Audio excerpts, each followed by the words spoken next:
Bueno, sobre todo ganas de que llegue la hora del partido, ¿no? Después del subidón de ayer, de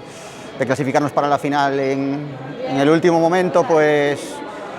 bueno, con ganas las chicas de que llegue el partido. Yo creo que vamos a recuperar bien físicamente y después de ese esfuerzo mental y físico de ayer, pues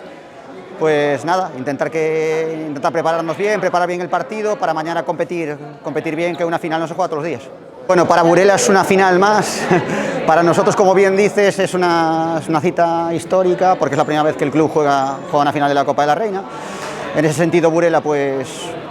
juega con la experiencia de finales anteriores y de devora títulos en los últimos años y nosotros pues vamos a jugar desde la ilusión ya te digo, de una cita histórica para nosotros y marcada en rojo en el calendario. Bueno, es que el favoritismo no te da nada, si te digo que el favorito es Burela, por historia y por títulos pues seguramente sí, pero al final en la práctica salimos 0-0 y a partir de ahí es competir y el que mejor compita pues ganará el partido y en ese sentido pues nosotros tenemos nuestras armas, sabemos que Burela es un super equipo y que si hace las cosas rematadamente bien pues lo tenemos muy difícil, pero para eso estamos nosotros, para complicarle las cosas y para jugar nuestras bazas.